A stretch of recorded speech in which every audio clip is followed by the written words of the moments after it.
living in Delhi for a long time, I have a very special relationship with monkeys because sometimes they barge into your house and break your stuff. And there's nothing charming about that because they are scary as creatures, right?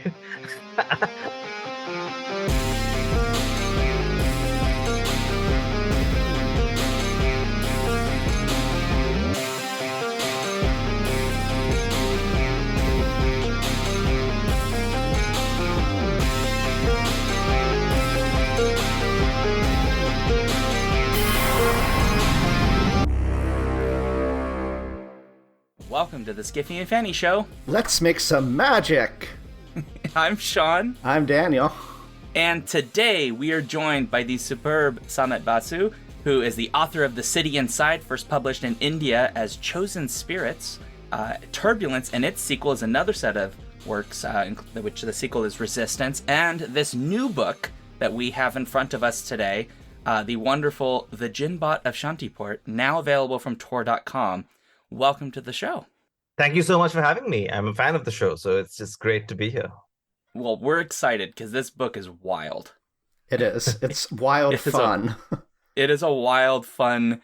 I didn't look at the cover when I started, which I probably would have given me some clues, and then I was like, wait, it's a monkey bot? What do you mean? Yeah.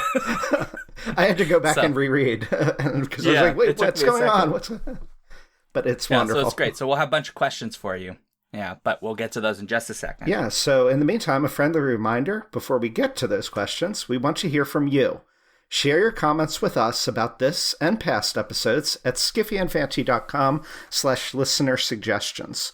We want to put together a listener mailbag episode with your thoughts, questions, topic suggestions, and more. So please get those thoughts in. All right, first question of the day. Tell us a little bit about this book, The Jinn-Bot of Shantiport. What is this book about? Right, so it's being pitched now as Aladdin meets Murderbot, but it started out really as an attempt at a far future Aladdin space opera retelling. Now, but what happened was that the city kind of grew on the story and kept changing it into something that wasn't, a straightforward Aladdin retelling at all. So what ended up happening is that it became about these two people. One, Lena, a young human woman who's the daughter of failed revolutionaries in this big spaceport town which used to be an imperial capital, a colonial capital, but now is literally sinking, and everyone's leaving it, and it's sinking in the mud, and it's ruled by this corrupt clan, this oligarch, and this crime lord. So Lena is burdened with the legacy of her parents who tried to conduct a revolution and failed. And her robot monkey brother Badur is her ally and constant nemesis. So these are our two main characters, so to speak. Badur, however, doesn't want to save the city and its people. Badur wants to escape to space, win robot battle tournaments, and be a space hero. So this is what my Aladdin equivalent characters split up into. And when they find this piece of off-world alien tech, which is very powerful and can pretty much change the reality of the city, if you once you make your wishes to it. You have 3 wishes in limited user mode, and if you unlock it, you get more. When they do that, then the city changes, shenanigans ensue, and the many bars in the city won't know what hit them, is what we say on the back cover. So I have the first question, because you mentioned very much that the city sort of became much more as you were working on this novel, and that's the thing I want to start with, actually. Because the city I found very interesting as an area to set this story, because Shantiport is this sort of sprawling. They refer to it as a garbage town because it's got all sorts of problems and it's sinking, etc. But it is also a place that has been controlled by lots of different groups over many generations. It's been colonized and all of these things, right? And so I was curious, as you were putting together this city, if you could talk a little bit about like developing and imagining some of those themes of a city that's sort of built on top of lots of history, essentially. And we see that in various ways throughout the book. Right. Well, I mean, it comes from various places, of course. And the starting point of Shantiport was the city that I grew up in, which is Kolkata.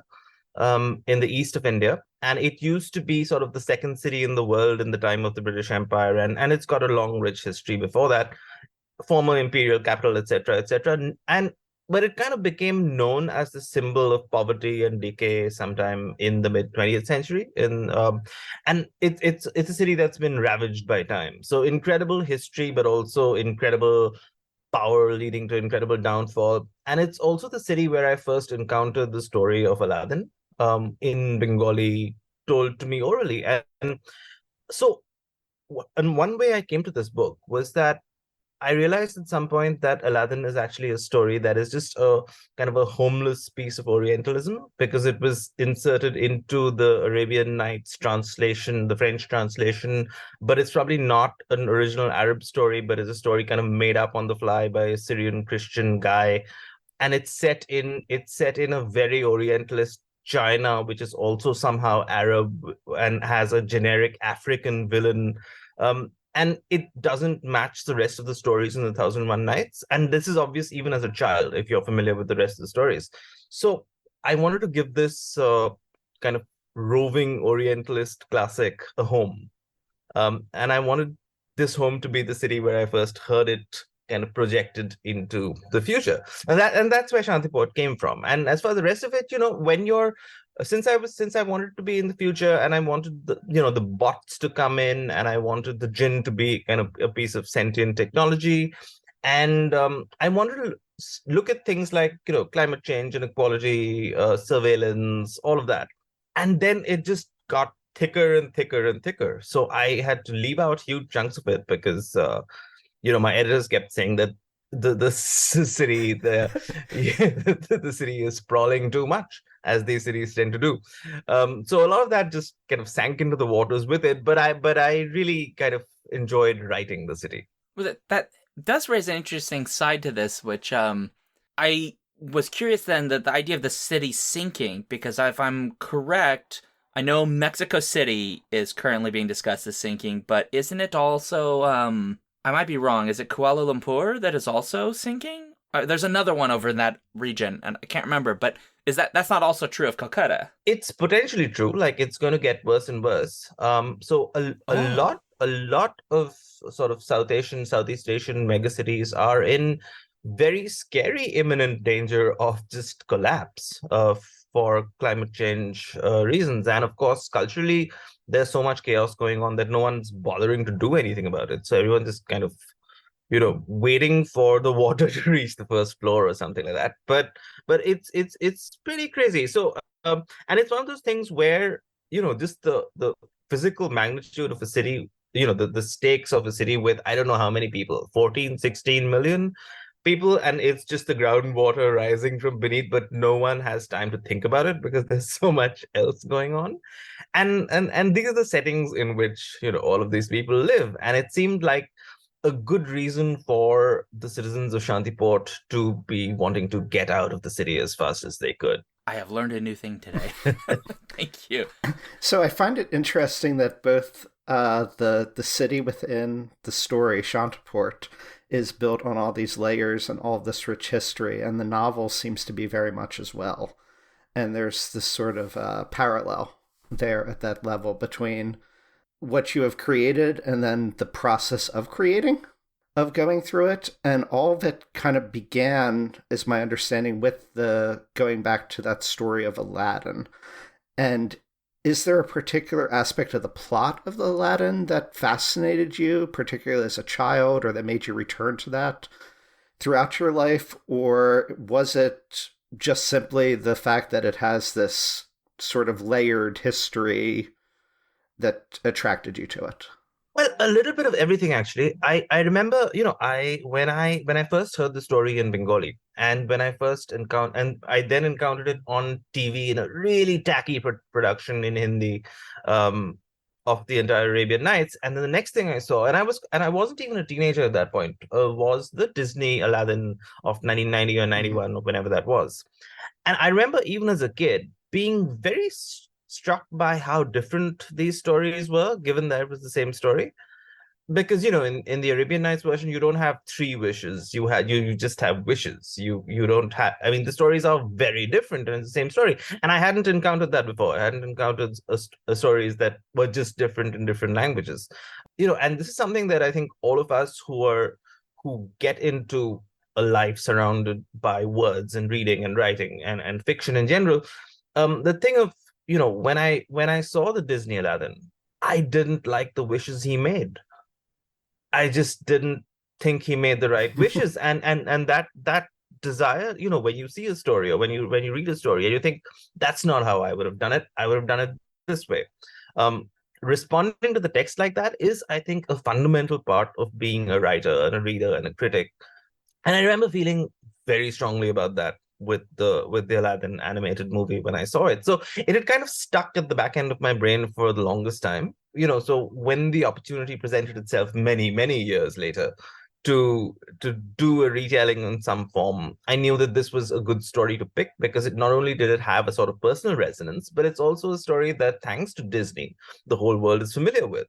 Because if there's this aspect of, if I tell an Indian fable or a Bengali fable or anything like that, it's taking on the burden of a cultural narrative that doesn't share the storytelling values of, say, your Hollywood 3 point story or whatever. So it's like an extra burden on the story, all for the virtuous sounding thing of, it's a version of an ancient fable that you have never heard of, and you've never heard of it because you're not probably going to be very interested in it, right? So why is the retelling more exciting? So with Aladdin, that burden wasn't there at all. So it seemed like a fun thing to do. I want to talk about the monkey bot Yay. thing because people are going to make that, because they're going to hear us talk about Aladdin and then they go, oh, there's a monkey in it. Oh, so it's like, but Bador is very different than, I think, anything anyone's expecting from either a bot or a monkey bot. Which I'm still wrapping my head around, because it's just, every time he talks, I'm like, I keep forgetting he's a monkey, and then you mention fur, and I'm like, he's a monkey bot. It reminded me very much of a cross between the monkey from Futurama with a bot from Futurama. Oh yeah, like in terms of his attitude and if that resonates with the listener. That's kind of what was going through my mind as I read it. Yeah. So I wanted to ask about the thing about his character for me that I found really interesting was, even though we'll come back to your point of view character, I think, in a minute, Bador is very interested in this like gladiator style combat thing. He wants to be a combat bot because he has this, I want to be a space adventurer, and like, I want to go off and basically an agent will come find me and I will go off into the stars and have, great adventures. But part of that seemed to me that it was about him asserting his agency, his selfhood, about, this is me, this is who I am. And that I thought was really interesting, because while the story is not exclusively about bots and their rights in this world, his character becomes a story where that is part of what's being discussed, about where do bots even fit into the hierarchy of this world, and how do they assert themselves as living beings who just happen to be robot creatures. In his case, he's a kind of a creature because he's a monkey. And so I wanted to see if that was kind of where you were thinking the story was going, and that was how you saw his character. If you could kind of talk a little bit about basically developing him and his storyline. Oh, absolutely. So Badr is one of my two favorite characters in this, and living in Delhi for a long time, I have a very special relationship with monkeys, because sometimes they barge into your house and break your stuff. And there's nothing charming about that, because they are scary ass creatures, right? I won't get into it, but there's been a time where I've been kind of locked in a room, feeling pathetically unable to kind of, deal with jungle creatures in my house, breaking my stuff.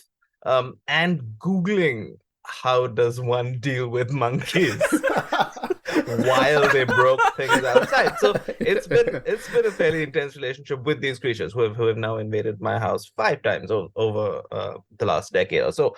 And the robot and the monkey from Futurama are actually completely part of the inspiration for Badur. So I mean, I'm really glad that shows, because I like it when those resonances appear.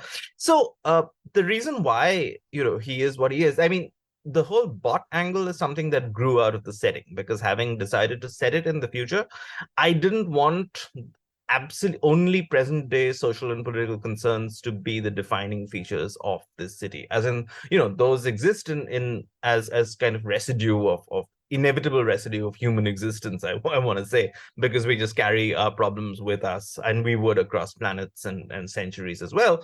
But this thing of technology has advanced to the point where the personhood of bots is a real social and political concern. And obviously, just even looking at how we feel about AI now, justifiably so, people are not going to like these creatures, and these creatures are going to feel like they're human because they're also all cyborgs and so on. So once it was clear that the underclass, so to speak, politically in this city was going to be bots, obviously your folk hero is going to be someone who cares very deeply in his own way about asserting his own personhood, his own ambitions, like making sure that there is a external validation and recognition of the selfhood and the personhood that he feels, which manifests itself in, I want to be a celebrity and a space adventurer, and I want to save the world, but fundamentally I want things to be about me a little more. Rising out of this denial of humanity and personhood that society has imposed on him.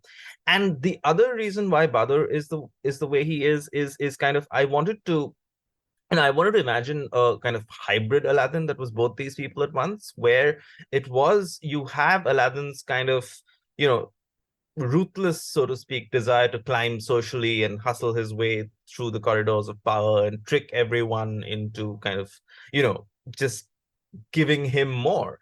And that aspect would be kind of tempered down if you had an Aladdin who cared about his city and his people, and and was interested in political intrigue and all of that. So I just split those two aspects of this character that I wanted into Lena and Badr, and Badr got most of the fun bits, because he gets to have a lot of fun. It was really a joy writing him, because I hadn't when I was writing the city inside my previous book, I had decided, no jokes, no action scenes. We shall be grim in the city together, because it's about society as we live now. So I'd really been looking forward to just having silly fights in this book, and I got to live that out through Badr as well. Definitely you did. Yes. That first fight he has was just wild to me. I was like, what is this monkey doing here? What is he can't do nothing, and then he kind of does, and I'm like, okay. What a wild experience. Thank you. It was great fun to write. I'd been waiting to kind of do something like that for a while.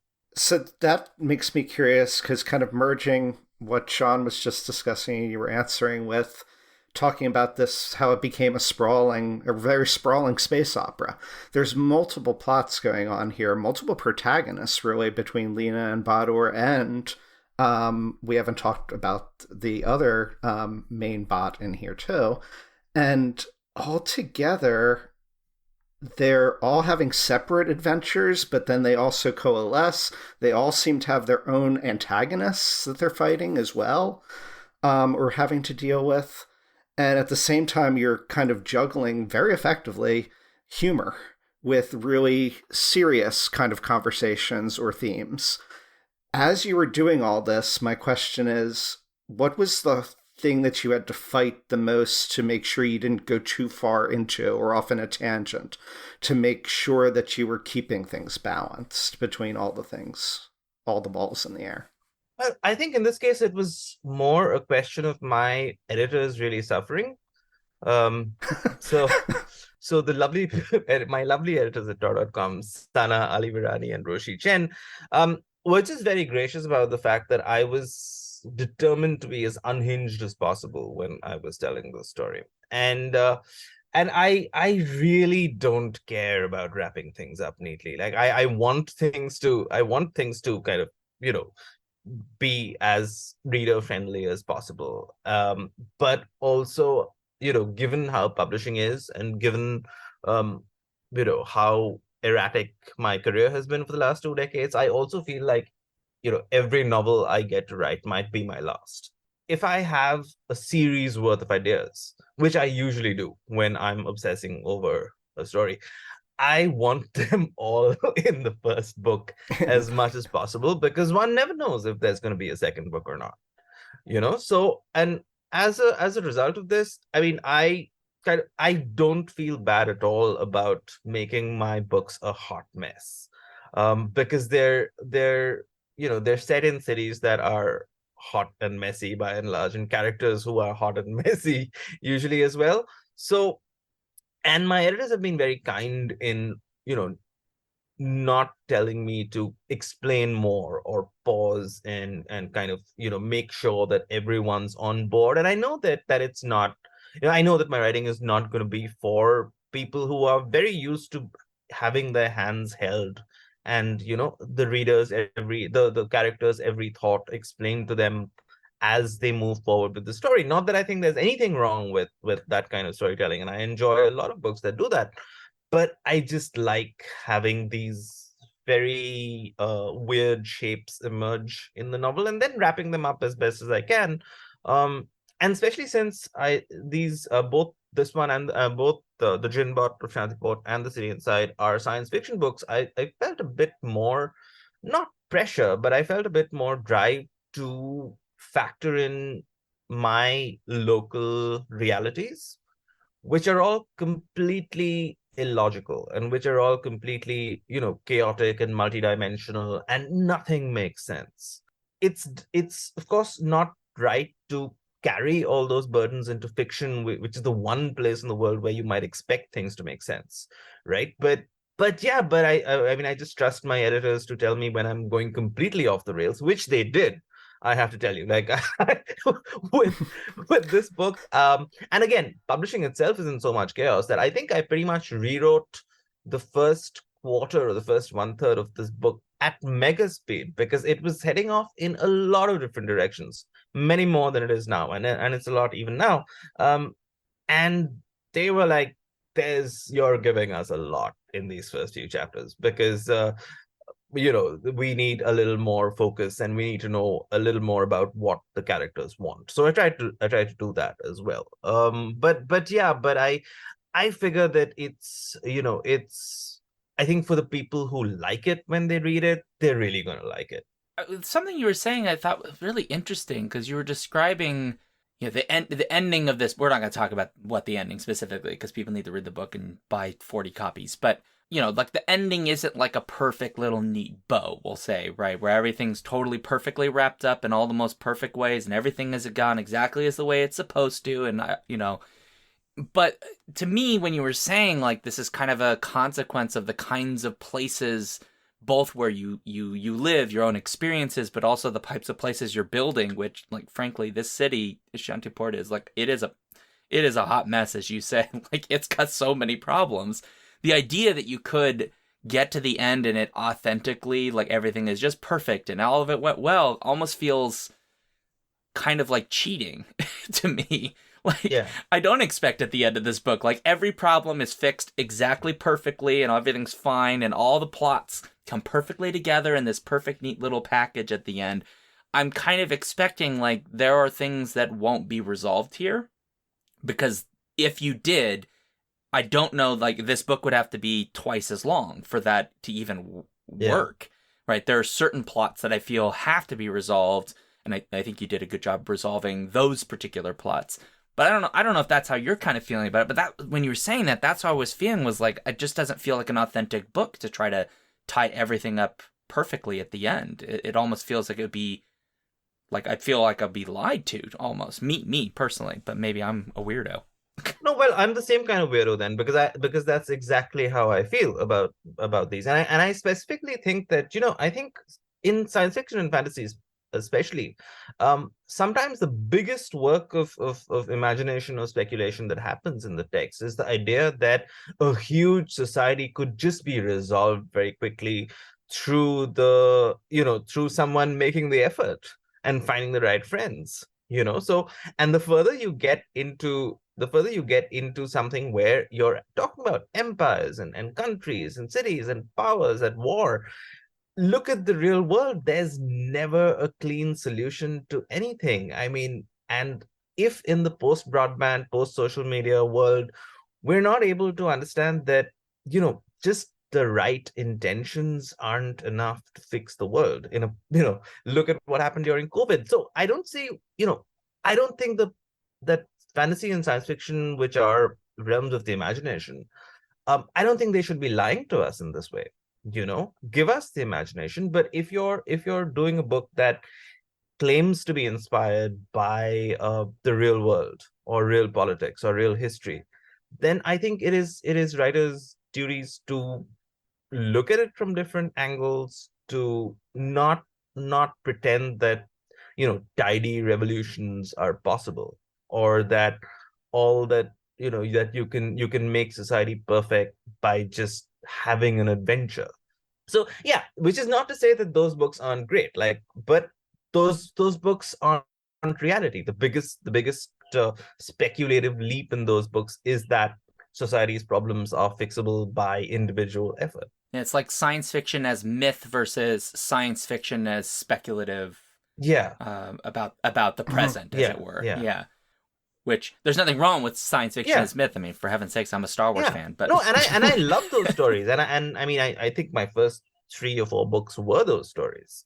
But I found, as I was trying to take on the real world more in fantasy and science fiction, and not do completely, stories that were uh inspired by other stories, which had these neat endings. The more I just felt weird about everything is fixed at the end. We're all happy. Medal ceremony, on to the sequel. you know. I feel that especially, and I don't know how anyone else feels, but like anytime I read like a young adult or book with kids in it, and the adults have just let the kids in some horrible situation with some monster, and at the end the adults go, "Well, everything's fine now," and I'm just thinking of like the psychotherapy that kids are gonna need, like they're traumatized. Nobody stops to think, what the hell were the adults doing? Where were they? This is why Disney kills them, or sometimes the adults have been like kidnapped or something, because that's the way you get around this problem. Mm-hmm. No, I mean, there's such an easy retelling of every children's book adventure as just this dystopian nightmare. And that is not dystopian in the way that that the book intended, if the book is dystopian, where it just seems to be, 5 different groups and aesthetics. Yeah. So I really liked the character of Lena in that she seemed to have a balance between being very optimistic for the future, but also being a realist. And she's not as burned as her mother is, in terms of having gone through revolution and maybe not succeeded in ways that she expected at first, particularly early on. But she seems to be the most reasoned among them, or the most careful thinking about how to use the Jinn-Bot's wishes, how to proceed, both staying true to her heart, but then also staying true to ideals, or what is reasonable, even if it's not going to be perfect. And so I don't know if I have a question here. I just wanted to give you the opportunity to maybe talk a little bit about Lena and where you were going when you were creating her character, I guess. It was really challenging to write her, because it was I wanted to create a character with a certain coldness, because I wanted this character to be able to actually plot and manipulate and act her way to actual political power in the city, while also having a heart and empathy, and to really care about her family, but also keep those feelings inside, to need to be a mover of people and a leader of people, while also under relentless surveillance and unable to express any of that. So it was a challenging character to write, because I didn't want to talk about all of this. I didn't want to let you, or whatever, to let the reader know how she was actually feeling and what she was actually thinking, because you needed to find out her intentions and her character through her actions, which are also deception oriented. So I mean, I felt often that I'd kind of tied my limbs into an unsolvable knot at various points, because she was, again, in the massive rewrite rewrite I did, I think what my editors were pointing out that was that she was unrelatable, and part of this was that the point of view character who was observing her couldn't read her. So so she was literally unreadable to the person who was telling us the story, which is Moku, the story bot. Um, so, and especially in contrast with the kind of swashbuckling nature of most of the other characters in the story, it was very interesting to write a character who was kind of quiet and measured, and you only figure out why she's doing what she's doing a few steps after she's taken a few steps. So it was also very it was interesting to write that that combination of characters where with the bots you can tell what they're thinking because you have access to their thought stream, and with the humans you are trying to read their body language and you're trying to understand their tone, but they're also constantly lying, and they're also constantly trying to evade surveillance, for very very good reasons. So yeah, so again it was a hot mess to write, but it was also great fun to do. And it ends up coming across very realistically, I think. Thank you. That's Particularly given the point of view narrator that we kind of have here. And so I don't know if Sean, you want to follow up on that, because we've had Oh, we got to talk about covered. it. Yeah, I think we have to talk about Moku.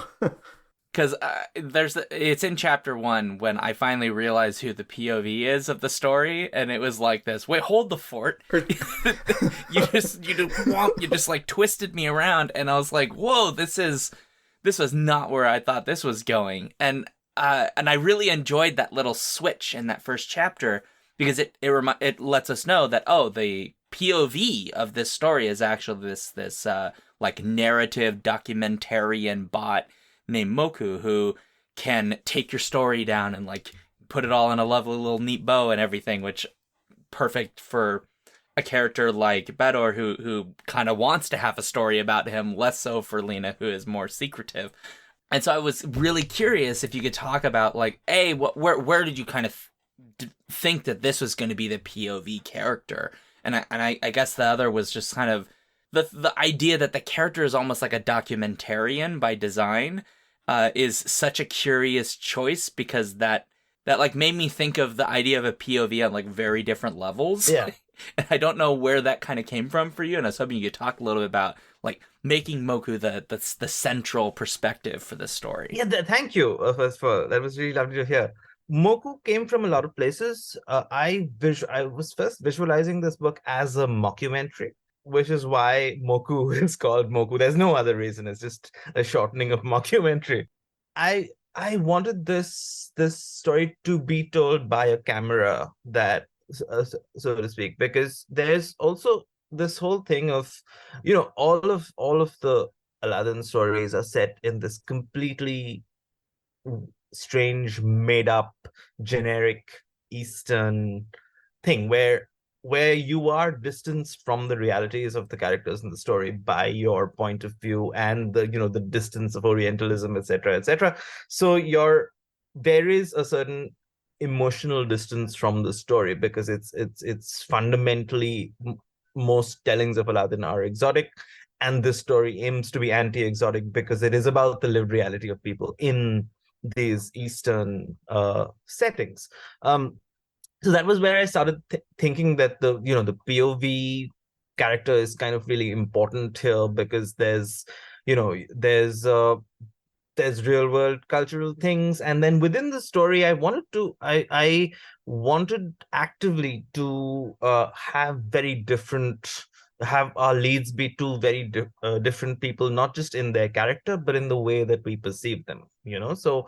And I figured that the cultural differences between bots and humans were best illustrated by a bot's real-time inability to understand what humans were up to. Like that, I think that's where you get the core of that bots and humans, there's a long way to go before they can understand each other, even if they're both really trying, even if they're both really good people. There are just fundamental differences that they have not yet found a solution to.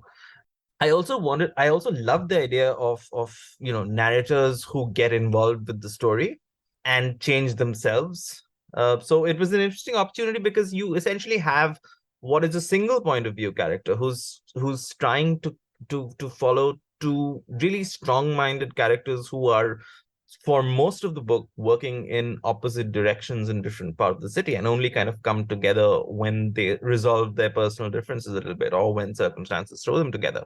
So just the idea of, having to multitask and starting off from this overconfident point of view where he thought that he was very advanced technology, and working with a human and a bot simultaneously would not be a challenge for him because they're all such simple creatures, and he can handle two people. He can handle two different people. That's not a problem. And then having him, like, I mean, the whole book in a sense is Moku failing at his job and getting emotionally involved with his subjects, which is the worst thing that a documentary can do from the work point of view. But it sometimes leads to a good documentary and a good story, except that Moku just fails relentlessly through this story. And I don't want to discuss that, that he recovers a bit in the end, but yeah, but When it comes to self-realization yeah, through yeah. it, I So think. so it's I thought a lot, as again, this was when the story was kind of escaping from me and was becoming about what would bot personality really be like, if it moved past the stage of just replications of human personality, um and how would they see the world. And Moku and Bado's relationship was something where it was, with a bot, one of the great advantages you have is that you can kind of factor in that naive innocence when they're kind of restarting in a new setting, and also a very advanced speed of them learning about the world. So it was interesting to, I mean, you often have in these big adventure stories your sort of reader substitute character who's new to the world and is learning the ropes, and going, experiencing the layers of power from the bottom with alarming speed. And a mockumentary bot who'd just been restarted and didn't know what his origins were seemed like a fun way to go about that journey. A part of that I thought that was, why that works, I think, so effectively is the thing you'd said a little while ago about, like, part of what he's doing is, like, interpreting body language, which normally in a novel you can have characters do, but, like, humans are kind of suck at, we can't interpret body language usually. I mean, unless someone's being, like, huffy puffy, like, we can kind of figure it out, but he's like doing like micro expressions and stuff, which generally you can't do unless you got a camera and you a lot of time. Or really trained, yeah. And so it actually does this interesting thing where we don't have to get in the characters' heads per se, because we don't, he's the POV, but it means that he gets to interpret what he sees in very unique ways that otherwise would be completely inaccessible to any real character who would be looking at them. So if he were like a regular human with regular human senses, right, you couldn't really do what he does. And so you're just left trying to do what we all do, is like failing to interpret what other people feel and think and so on. And he still doesn't necessarily always get it right, but he has more data to work with. And I love the first like 3 chapters is like him going, I'm trying to figure out these weirdos, to like, why do they act the way that they act? And realizing that they're realizing he's figuring them out, and so they're changing their behavior to make sure that he can't figure them out. So it's such an interesting way to do it, that it just feels more fun to me than if you had just been like, here's like a character that isn't from this place, and they're gonna be our foil. I just felt like there was something really meaty to play around with there. No, and it was great fun as well. I mean, it because I knew that it was an interesting way to look at this, but then it became, the challenge really became trying to just get it right, because when and again, I never know if I get anything right, but I just know that there's a potential chance that if I'm having a lot of fun doing it, then it's probably going better than if I'm not. It's really fun to write characters who are, with the exception of maybe Lena, everyone in this book is an idiot.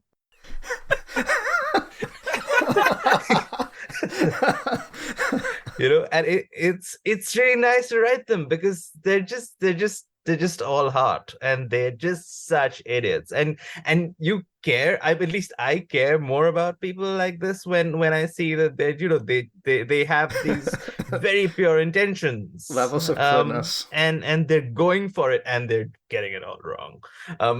And and so yeah, so it was usually from when you're doing the equivalent of not a narrator character, but say a central point of view character who's learning lessons, so much of it becomes about processing the info dump, really, and having that be like explaining the world through the eyes of this person, but also just massive info dumps plus a set political point of view or a set moral code and all of that. So working without all of those was nice. So okay, here's the character. He can just search everything, his starter pack of information. You don't need that info dump. There's a lot. Let's roll with it. Also, he's very pure, but has no fixed opinions on anything. So yeah, and he's an idiot. So that's nice.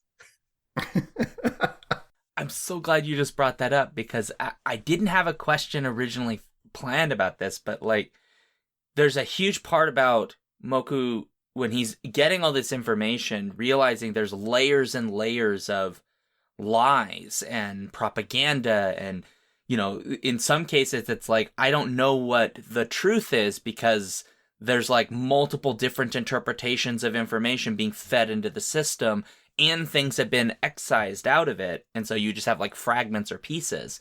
And that seemed to me that this was you sort of commenting on the ways that, empires or any kind of power structure that wants to control people would try to do, is to control the flow of information and the narratives that you tell about the place you happen to live in.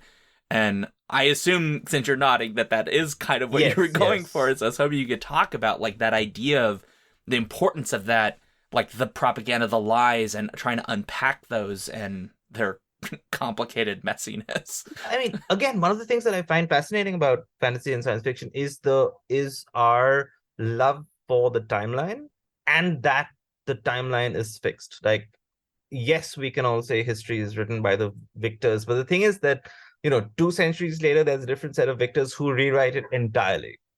Even the bits that they weren't a part of. So, especially the last decade, right? Like, so many people in the world are just living in different realities. It's not different opinions. It's not different biases. It's literally different realities, because all the information that they have about the world is different from the other sets of information other people have in the world. And I'm living in a country where history is being rewritten to just be the opposite of what I grew up thinking it was. And it's that sort of thing where you don't think this is possible.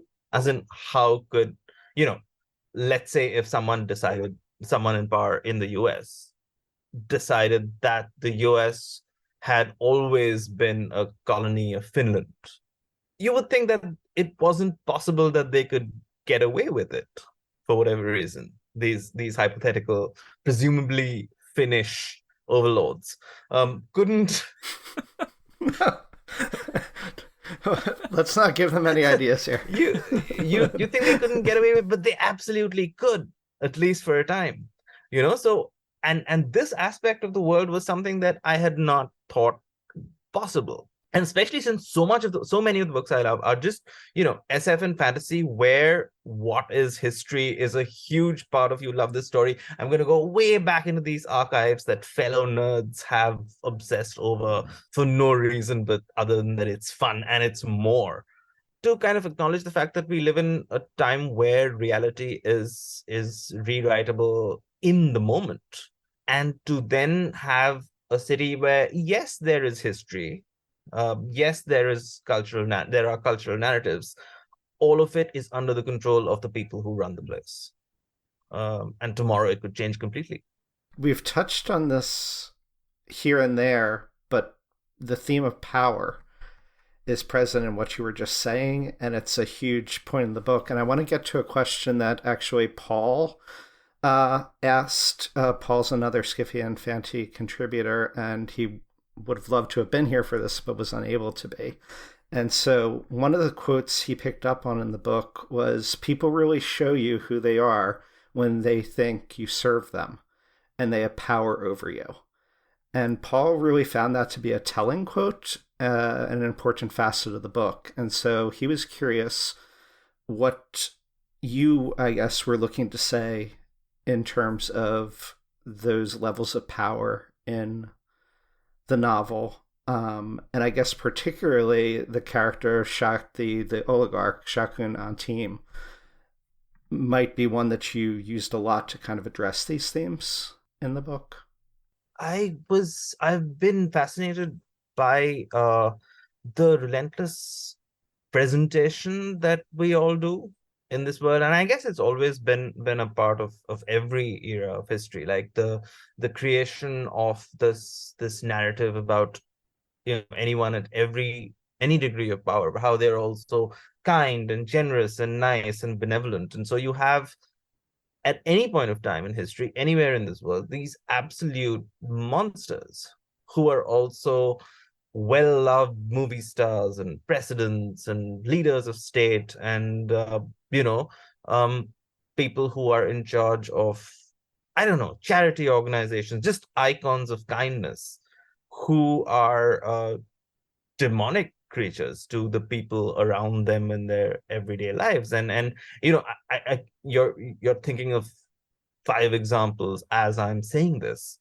So the idea that, the central villain, like Shakunantim, is my Jafar in this story. And you know Jafar in any kind of story that aimed to be realist would be a hugely popular figure among the people in the city, because he would make sure that his poster was on every street corner and every public work project is presented by him and so on, because that's how oligarchs and power holders work. They buy the love of the people, which is entirely possible. So the idea that since our protagonists are also people who are not high in the city's social structures. And Lena specifically is a tour guide, whose job is to present the exotic beauty of Shantiport to people who come visiting Shantiport with an outsider's eye and a certain contempt for the place that they're visiting. Like it's tourism. It's they've come to this exotic place, selling the yeah. lie. So since her job is selling the lie, and it's a lie that she has deep feelings about, because she wants to be a part of just rewriting the states of power in the city, she gets to see the worst of people sometimes, because people are not nice to tourist guides in cities like Shantiport. And I do think that an understanding of power is enhanced by the experience of never having any, which I feel shaped Lena's character into someone who was able to kind of channel her passions into pragmatism, to really think about everything she did, but to also never stop trying, to never say, this is pointless, there's nothing I can do, I'm going to stop trying. So the point of her is that she will not let you know what she's thinking, what she's doing, and why, but she will never stop trying to do what she can. Well, okay. Well, I had a lot of thoughts going on in my head, but I can't ask 90 more questions. Daniel, do you want to ask one more before we do our wind-up questions? Because we can't keep. Oh, yes, I still have many more, but I guess so. Sean and I were both talking. I was struck how at the end of the book there is a credits list. Yes. Of cover artist, everybody involved in the production of it. I've never seen this before, but we both loved it. And I was curious, is this something you had asked for? Is this something that just appeared? Do you have any information on what the story is behind that appearing in this book? Sure. I'm confident that I'm nowhere near the first person to do it. I've been doing this since 2020, since the Indian edition of The City Inside. It was specifically about about people behind the scenes who were actually responsible for the creation of the image of, the supposed main characters who aren't the main characters in the story. Also, because I've worked in a bunch of other media, I'm fully aware of how the idea of the author as the sole superstar um, is a bit ridiculous, really, because books stand or fall by the efforts of 100 people. I think just after, and I've been writing for 20 years now, but I think after working in film, after being involved in the production of film and just seeing that, all of the 100 people in the crew, apart from a few who were just like union add-on people who weren't even really union, they were nebulous political additional cost. Apart from them, the film could not have happened without a single person of that crew. And I find authorly self-aggrandization silly often, because even great authors, I've seen some bad behavior. So it just makes sense to acknowledge that a lot of people work on these things, and you like having your name on things that you worked on. And I think a growing number of people do it. It's the right thing to do. And I feel like many more will do it. It's just that it's one of those things that people just don't think about. But when they see it, it's like, oh, I should do this too. And then they start doing it. It's not, I'm pretty sure it's been done before, and it'll get more and more common as the years pass. I We hope approve. they do. Yeah. Thank you. The number of times I have been like, who's the cover artist for this book? And I'm looking in the book and they don't say, and I'm like, I'm losing my mind, guys. Just tell me who made the cover. What are you doing? So yeah, so it's great, and I think Daniel and I are both big fans, and everyone should follow by example, please. Yes. Okay, so we have two quick questions to close out our interview portion, and one of those is, what is it that you are working on next, if anything, that you can tell us about, obviously? I'm usually trying to work on a few Bollywood film things, and those are usually NDA, but those are usually also not going to actually happen. So the the NDA is actually useful in these cases. But yeah, so those. I want to write a fantasy book next, so I'm working on that. It's and I'm As you can see, I have a very chaotic prep process. So right now, the story hasn't emerged out of the very tangled world build that I'm doing. But it's going to be a fantasy novel, whatever form it takes eventually. Cool. Yay. So the other question is, where can folks find you? Well, on the sinking megacity of social media, I'm Samit Basu on all the things. Whatever Twitter is called tomorrow, Blue Sky, Facebook, Instagram, all of the things. My website is samitbasu.com. I clearly like scrolling my name on things. I also have a newsletter, which is that's summit.substack. It's called the Duck of Dystopia. But yeah, any of these places, I'm trying to not be online as much as I usually am, because online just seems awful and will be for a while. But I end up kind of living on the internet most days. Well, thank you so much for coming on the show, talking about this book. I think everybody should buy it, and this is very fun conversation. I enjoyed it, and I'm glad I discovered the book. Sorry, so take all the time you want for the chaos, because I have to catch up with your older novels now. I'm going to make that a point. Thank you, and thank you so much for having me. It was just lovely speaking with both of you, and yeah, absolutely. And I'll keep listening to the show. And I hope everyone who's listening now keeps listening as well, because you guys are great. Oh, thank you. Oh, now I'm gonna cry. I won't cry. I'll hold it together. Don't worry.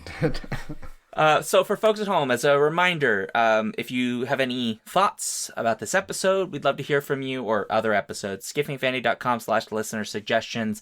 We're Skiffy and Fanny pretty much anywhere there's social media. We're mostly on like Blue Sky and those kinds of places. But if you want to find like all our things like newsletters, Patreon, all that stuff, go to linktr.ee/Skiffy and Fanny, and there's like 8 trillion lists there, including all the stuff that you need to know about us. Please review the show. Give us all your money if you have money left. But nobody does. Let's be real. For me, I just also have a link tree. It's just /Sean Duke, and that's where you can find me on all the socials and editing and all that.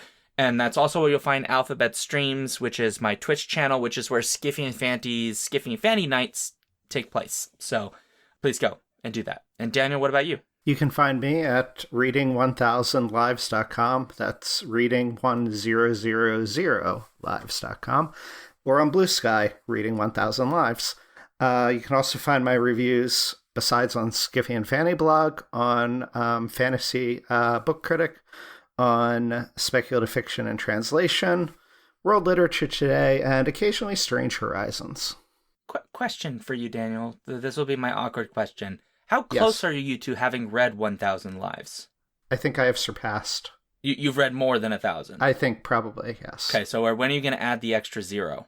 I don't think I can, because there's a character limit to how many you can have in your Blue Sky handle. Okay. And yeah, I might surpass it. If you can make it 9999. I could do that, yes. There you go. Yeah. There you go. Yeah. People will think about that. Well, perfect. On that note, awkward ending and scene. Genie, you're free.